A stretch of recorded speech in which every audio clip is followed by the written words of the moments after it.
Hello everyone, आज हम पढ़ने जा रहे हैं sexual reproduction in flowering plant. ये कुछ बेसिक स्टेप्स हैं जो स्टार्टिंग में आपको हर बच्चे को ये पता होना चाहिए।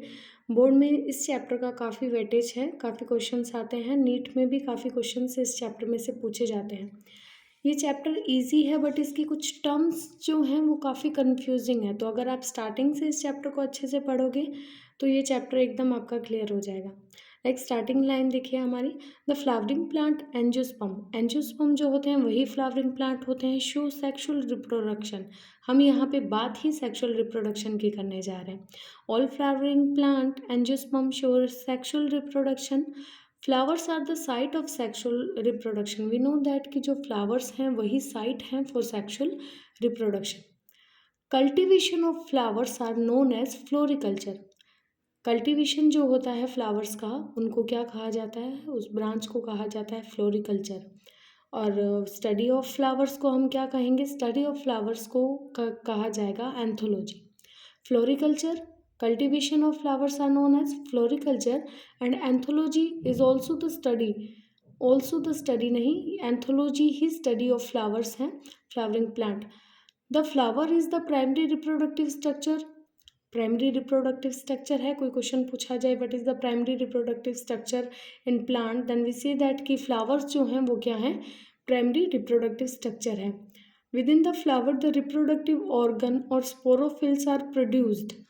यहाँ पे ये जो स्पोरोफिल टर्म है ये आपको ध्यान रखनी है। स्पोरोफिल टर्म जो है वो रिप्रोडक्टिव ऑर्गन्स के लिए यूज़ की जाती है। अब स्पोरोफिल्स क्या हैं, sporophylls are classified into two types. Two type के स्पोरोफिल्स होते हैं, कौन कौन से होते हैं स्पोरोफिल्स, माइक्रोस्पोरोफिल एंड मीगास्पोरोफिल। हमेशा ध्यान रखिएगा, इस चैप्टर में हम आगे जैसे जैसे टॉपिक्स पढ़ते जाएंगे जहाँ भी माइक्रो वर्ड आएगा तो हमें ये याद रखना है कि माइक्रो वर्ड मेल्स के लिए यूज़ होता है एंड मेगा वर्ड जो होगा वो किसके लिए, फीमेल के लिए यूज़ होगा। यहाँ पे बोला गया microsporophylls and we know that कि स्पोरोफिल्स जो हैं वो क्या है, रिप्रोडक्टिव ऑर्गन्स हैं। तो माइक्रोस्पोरोफिल्स मतलब जो मेल रिप्रोडक्टिव ऑर्गन की हम यहाँ पे बात कर रहे हैं। तो मेल रिप्रोडक्टिव ऑर्गन यहाँ पे क्या है, स्टेमन है। स्टेमन के बारे में एकदम अच्छे से हम नेक्स्ट टॉपिक में पढ़ेंगे। नेक्स्ट सेकंड है मेगास्पोरोफिल। तो मेगास्पोरोफिल जो है, मेगा वर्ड हम किसके लिए यूज़ करते हैं, फीमेल्स के लिए। मेगास्पोरोफिल्स तो इट मीन्स हम किसकी बात कर रहे हैं, हम कार्पल की बात कर रहे हैं, हम पिस्टल की बात कर रहे हैं।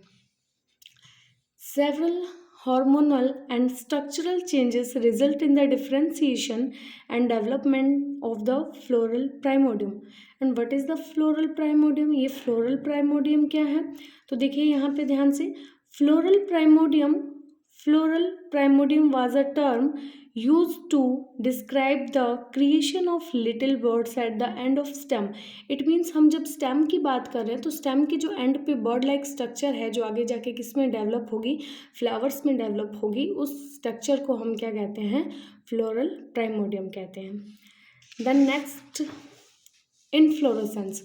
इनफ्लोरेसेंस वर्ड जो है ये है, bear the floral buds and then the flowers, ये इनफ्लोरेसेंस है। The inflorescence is defined as the arrangement of cluster of flowers on a floral axis. जो फ्लोरल एक्सिस है जहाँ पे बर्ड प्रेजेंट है, देन उसका आगे डेवलप होना, complete arrangement of cluster of flowers में हम उसको क्या बोलेंगे, इनफ्लोरेसेंस बोलेंगे। तो ये आपका बेसिक यहाँ पे कंप्लीट है। नेक्स्ट स्ट्रक्चर ऑफ फ्लावर को हम एकदम अच्छे से पढ़ेंगे नेक्स्ट वीडियो में। Thank you.